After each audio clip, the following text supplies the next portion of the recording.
this is lecture number 28 on well hydraulics. So, the last class we discussed on aquifer properties. So, and this class we are going to see some of the well hydraulics, mostly the water flow to well in confined as well as in unconfined aquifers. So, before going to the details, let us see the drawdown pattern in both confined as well as unconfined aquifer.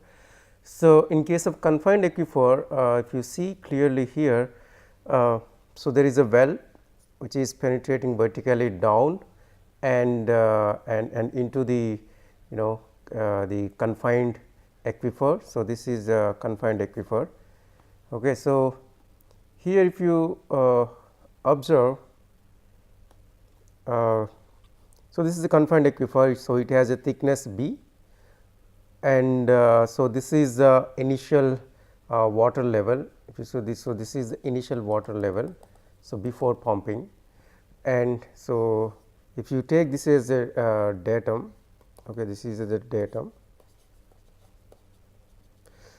So, from here to here, so this is H naught. So, this is initial static water level. So, in case of confined aquifer, since it is, so since the water is under pressure between two layers, right. So, two impervious layers. So, then due to this pressure, the water level rises in the well. So, the water level is at static physiometric level. Okay. So, that is H naught. So, and if you see after if you pump water continuously, so at a particular time interval, so the water level is going to be deplete down. So, if you think that this is the water level, so the pattern, so this is called the drawdown curve. So, at any point if you take, so this is at two coordinates. So, one is the radial distance, so that is r, and then the other is the head. Okay. So, the other is head. So, the radial distance from here to here, so from center of well to, so from center of well to this point, and then your h. Okay. So, this has two components r and h. Okay. So, this is a drawdown curve. So, this varies with time, okay, and also with the distance. Look at this. So, at end of this, is the drawdown. So, that is a change in the pressure with respect to distance will be 0, because at this point the curve is tending to the flat like 0 slope. So, dH by dr will be 0 at this point. Okay. Then, so this drawdown is denoted with S, right. So, and the drawdown, which is the difference between the static water level and the head. Okay. So, so here the drawdown can be, so if this is H and the drawdown S is equal to, so H naught minus H. Okay. So, the initial water level minus the change in water level here H. So, this difference will give the drawdown. Okay. So, and then the cone of depression here. So, this is the pattern, the drawdown pattern is like a cone, right. This is the kind of a cone. So, just like you have the spongy material, right. This is the spongy material which is initially completely saturated. If you put a straw and take water from here, so it's so the water which is adjacent to this opening will be first removed, then after that it will be influenced to the extreme point. So, if you see this, so this acts like a cone. Okay. So, the same thing is going to happen here, and similarly here in unconfined aquifer. So, the aquifer is lying on bedrock or impervious surface, impervious layer here. So, there is no other impervious layer on top, and this is open to the atmosphere. And the water level here we are seeing. So, this is called the static water level and also water table, this is called water table. So, in confined case this is water table, in unconfined case it is water table, whereas confined case it is piezometric surface. Okay. So, the similarly if you take water from unconfined aquifer, so same kind of drawdown pattern you can see. Okay. So, this is so the distance between static water level and the pumping water level. So, this is called a pumping water level. So, that is called the drawdown. Okay. So, and the next is, so some of the definitions which are important in order to understand the hydraulics of the well. So, first one is the static water level. So, some of the things we have already discussed just in the previous slide. So, the water level at which water stands in a well before pumping starts. So, that is what. So, if you have a well, right, which is penetrated into the aquifer. Okay. So, this is the what you call ground level, and this is the impervious surface. And so, initially the water level is this. So, this is called a static water level. So, if you see, so before pumping whatever water which is standing inside the well, so that level is called the static water level.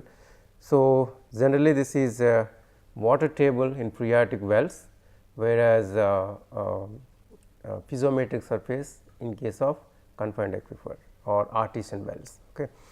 So, the pressure at static water level is atmosphere.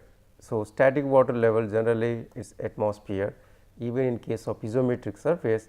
So, the static water the pressure at water level, I mean the water surface is the atmosphere. So, because then that really equals the pressure, okay, equals the pressure, the atmospheric pressure. Suppose you have pressurized hose, okay. So, just like if you see the firefighters.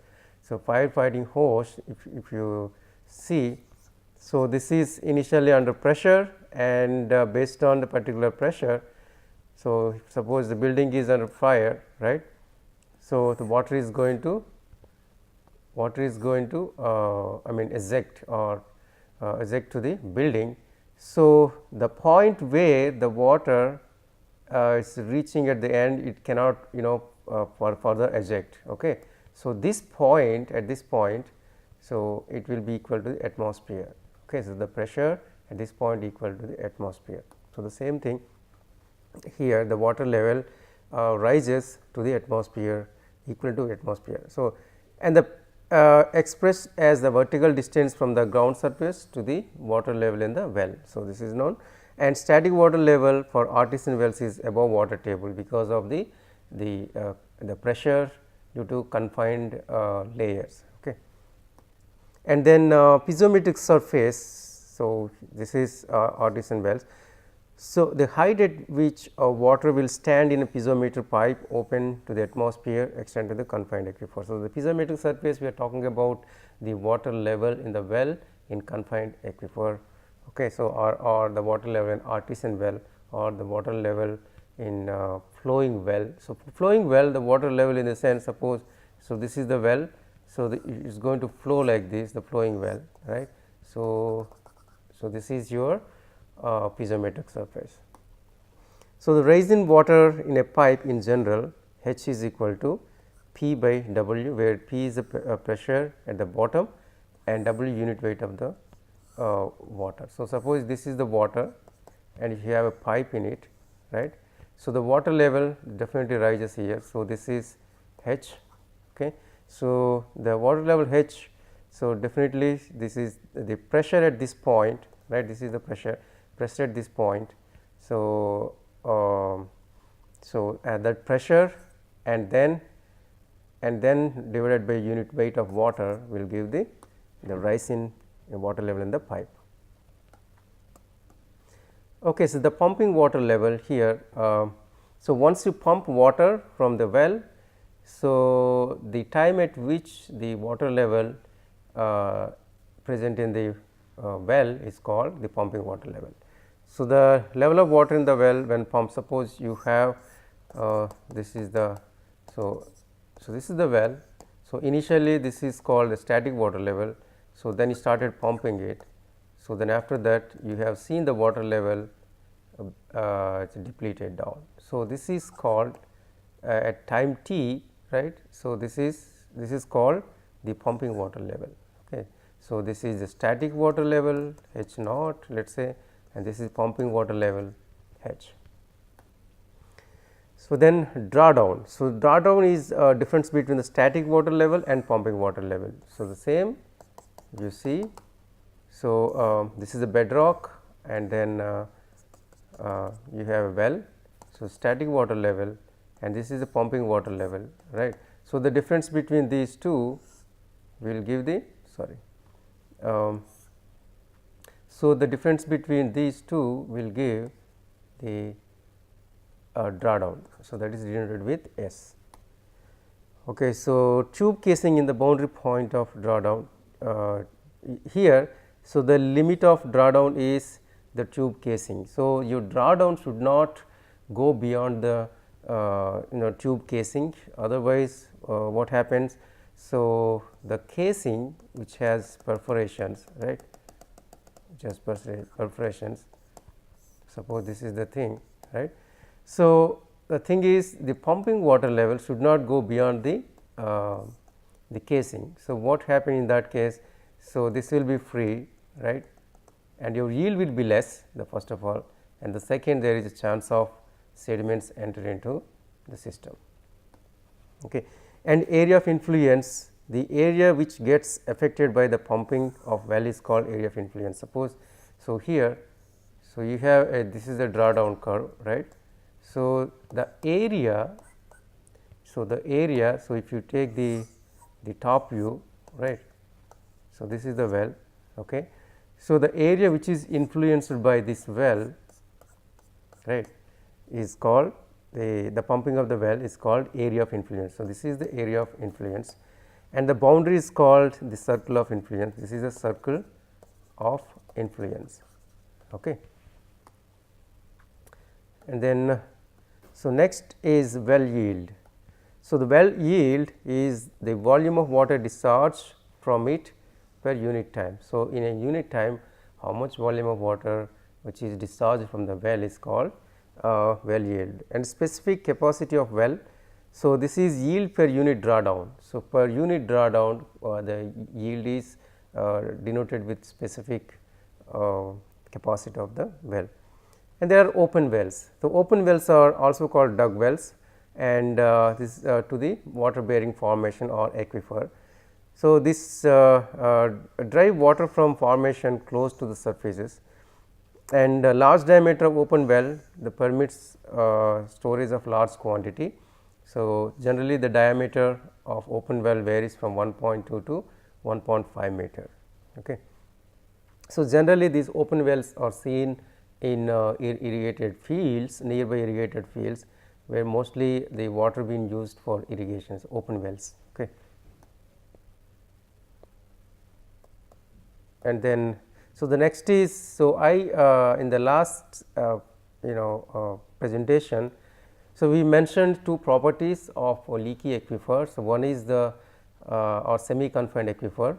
Okay. So, one is hydraulic resistance and the leakage factor. So, here in case of so I want to repeat those to see some of the properties.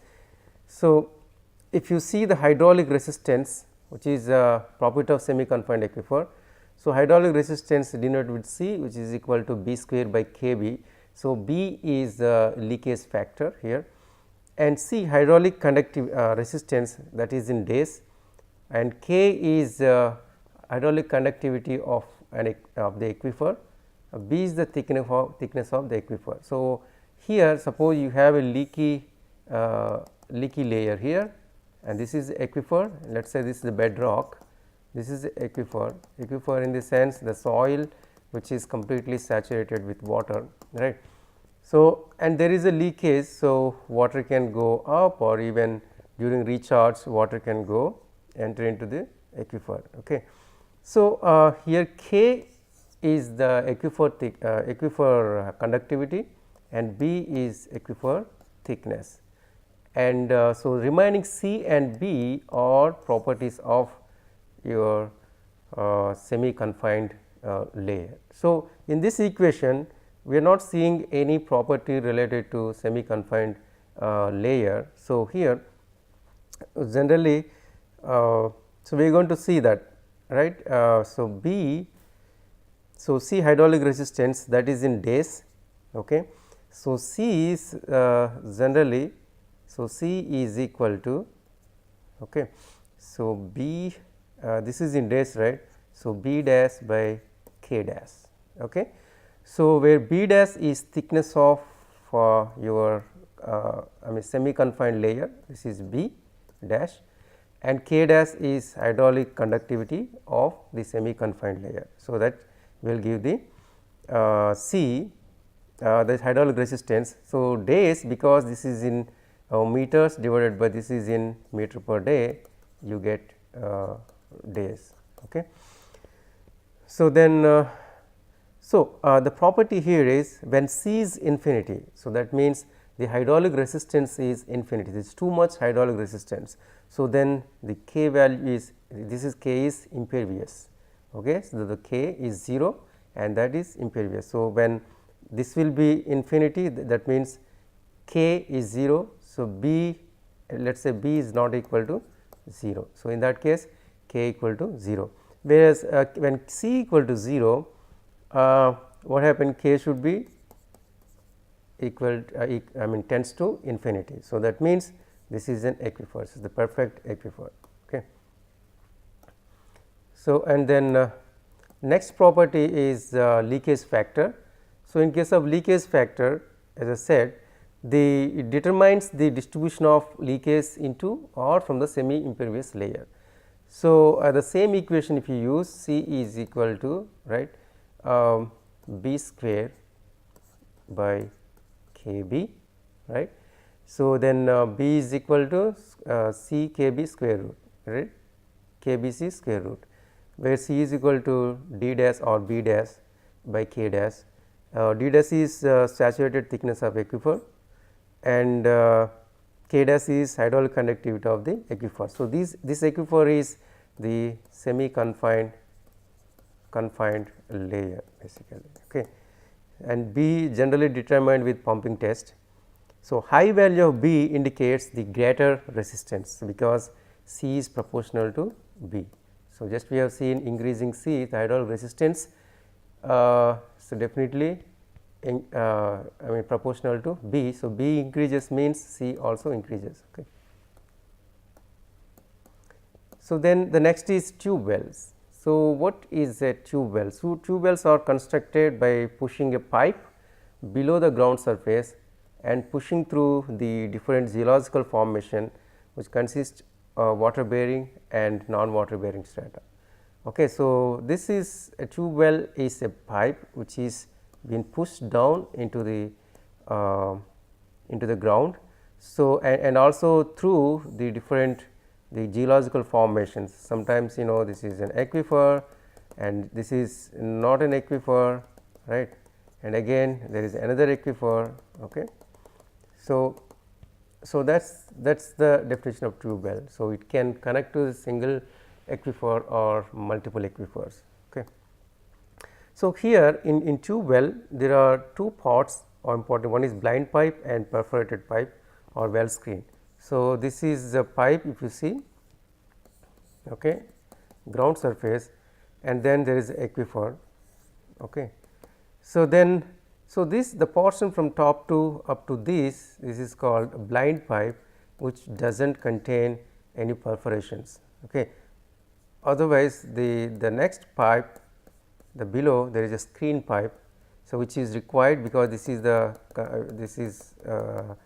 what you call aquifer. So, this collects the water through the perforations. Okay. All right. So, the filter points, this is popular in deltaic region. So, deltaic region if you see, the water table is very shallow. So, water table is shallow, so you do not require any blind pipe here. So, directly you can use a screen pipe, right, the whole screen pipe can be used, right. So, because the water table is up here, okay.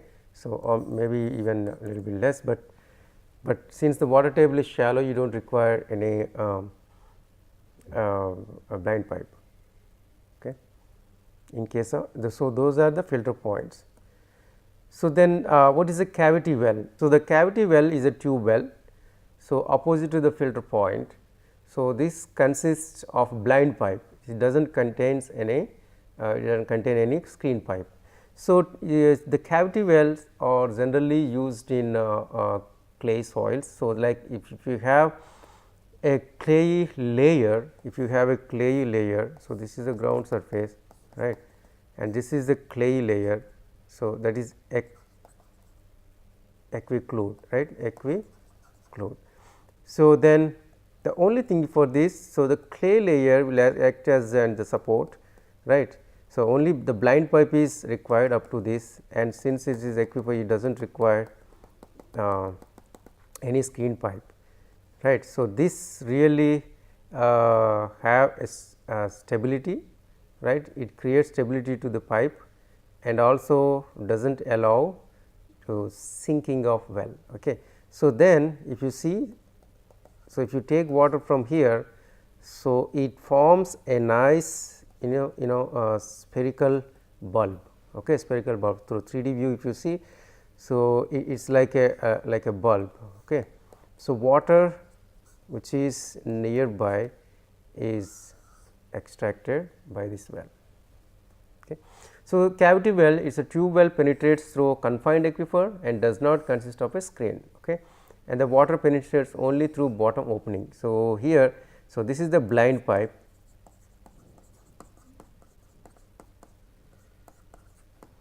and the ground surface, this is the coarse sand is here, and this is clay layer and also sandy layer. So, we are looking for the clay layer. So, once it hits the clay layer and that is it. So, water enters the critical velocity, just like it creates the bulb, okay, here. And the next is partial penetrating well. So, here if you see in previous case, so the well was here up to this is the fully penetrating well, right. So, in case of partially penetrating well, so the water is flowing through well in 3 dimensional basically. So, 3 dimensional why? Because the bottom, since the bottom is open partially, I mean it is kept at partially, it is not fully passed through the confined aquifer. Okay. So, there is a possibility of vertical flow down. So, this is a horizontal flow, okay, horizontal vertical flow. So, this all combines your 3 dimensional flow. A well having screen length less than the aquifer thickness. So, if the screen length is not equal to the aquifer thickness, so then that is called the partially penetrating well. Okay. So, then what is the steady state flow to well? Okay. So, in this case of steady state, so the pumping water level will be equal to the recharge Q, right, Q2.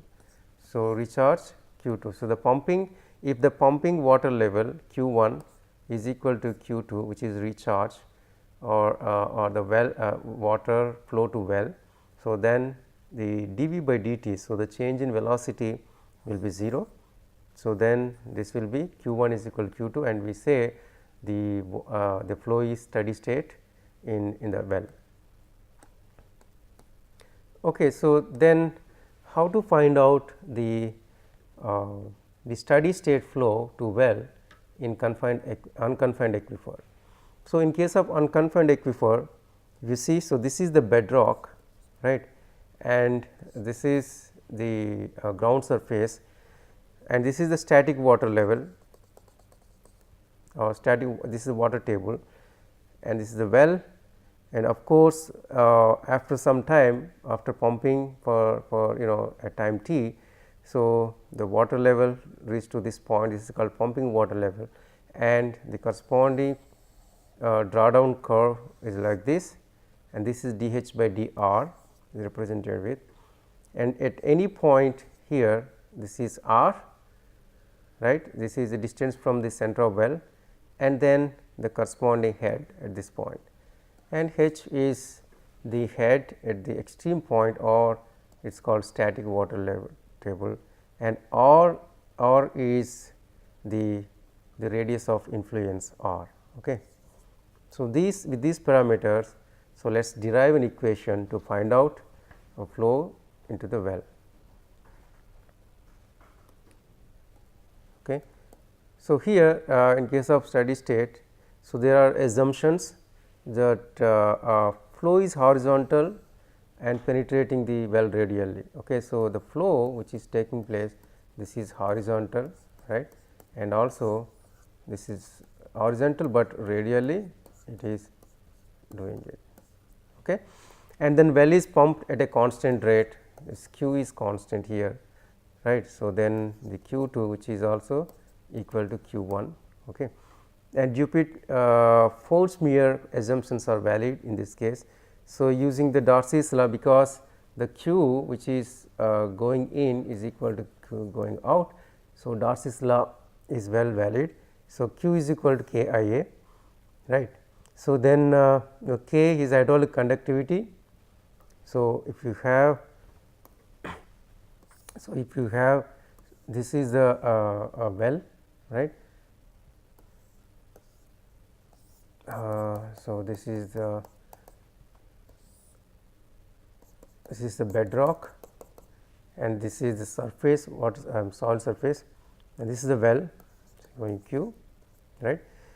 So, then at this point if you see, so water is flowing horizontally into the system. So, that means if you take any point here, right. So, any well point here, okay, it is radially going. So, this is the well. So, water is going horizontally. So, then so dH by dr will give your what you call this drawdown curve dH by dr, and 2 pi r h because the water, this is H for example, right. So, water is really flowing to the surface, right. So, we have to take the surface area. So, that is 2 pi r.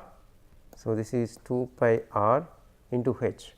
So, that is surface area of cross section, and K is hydraulic conductivity. So, then if you just reshuffle that, H d H is equal to Q by 2 pi r 2 pi K into dr by dr. Okay. So, then the next we are going to integrate that with the boundary condition. So, then you can get the solution. So, H d H is equal to integration of Q by 2 pi K into dr by dr.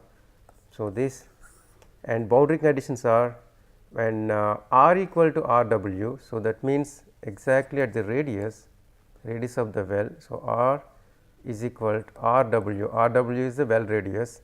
So, H is equal to H w. So, H at this point H is H w. Okay. Then H is equal to H, suppose this is a drawdown curve, right. So, when H is equal to H, so when H is equal to H, so that will be possible only when r is equal to capital R. So, that means that extreme point. So, an extreme point r equal to capital R.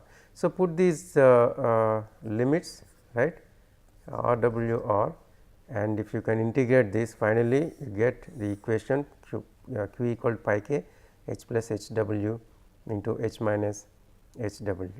Okay. Or Q is equal to pi k into H square minus H w square divided by ln of r by r w. Okay. Yeah. So, and this is the same equation, okay. The same equation we are talking, and these are the definitions. And the next, so how to estimate the aquifer properties like hydraulic conductivity and transmissivity. Okay. So, hydraulic conductivity, transmissivity. So, K, once you have one parameter, the other parameter can be estimated, because T equal to K into aquifer thickness B. Okay. So, here in order to do that, so install two observation wells, observation well 1 and observation well 2 nearby the pumping well. So, this is a pumping well, and then so each observation well we are going to find out the drawdown S1 and drawdown S2.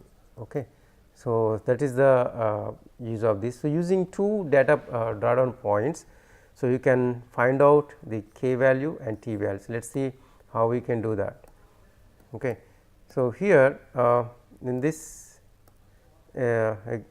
so assume that there are two observation wells, is okay.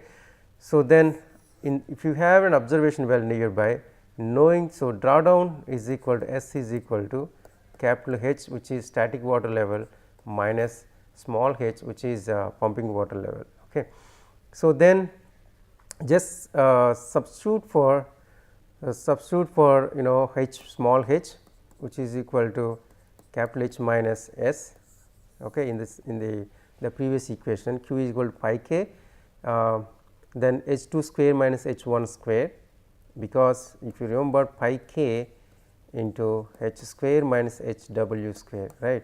So, let us, this is also known as pi k into H 1 sorry H 2 square minus H 1 square. So, the same thing. So, this is H 2 the second observation point, H 1 the first observation point. Okay. So, now substitute these values, the H 2 and H 1, right. So, pi k into H minus S 2 square minus H minus S 1 square by ln by R 2 by R 1. Okay. So, the next,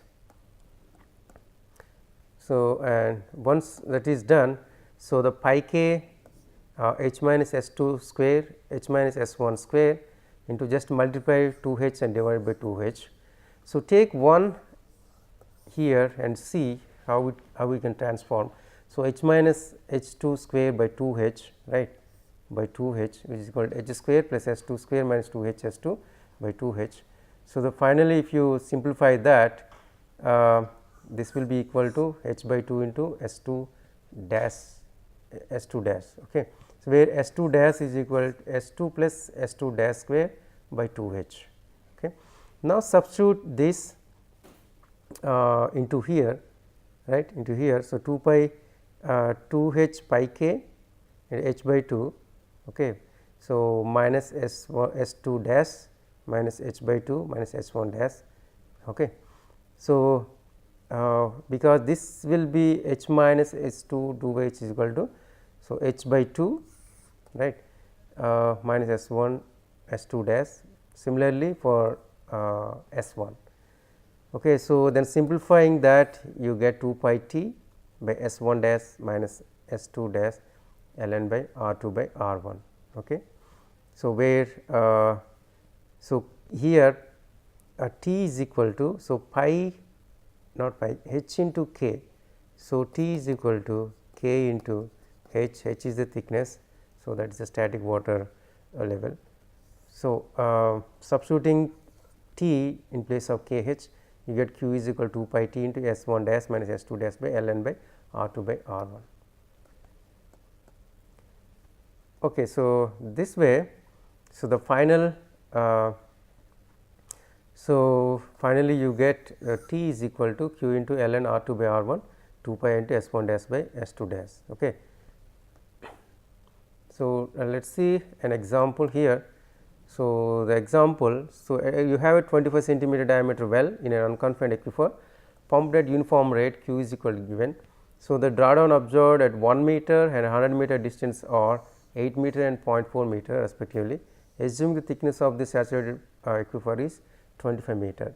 So, the values given, q is given, R 1, R 2 and the corresponding S 1, S 2 also given. So, at R 1 1 meter, this is 8 meter S 1, and 100 meter it is 0.4 meter. Okay. So, then H 1 is equal to H minus R 1, drawdown observed at 1 meter 100 meter distance from the center of the well or 8 meter and 0.4 meter. Okay. So, then So, H 1 is equal to H minus R 1, H 2 is equal to H minus R 2. So, this will be 17 meter and this will be 24.6 meter, and substitute in the unconfined aquifer pumping well R 2 by R 1, right. So, then substitute in this equation. So, you will get the K value, which is Q by pi H 1 square by H 2 square ln R 2 by R 1, and substitute the values, and K value you get 0.0139, and multiplying with H you get T is equal to 0.3475 meter square per minute. Okay. So, in this lecture what we focused is some of the important definitions in case of well hydraulics, and then how to determine the flow to well during steady state in an unconfined aquifer. Okay. And we also solved the problem on unconfined case. So, and using knowing the drawdown at 2 observation points. So, we would be able to estimate the aquifer parameters such as K and T. So, that is hydraulic conductivity and transmissivity. Thank you.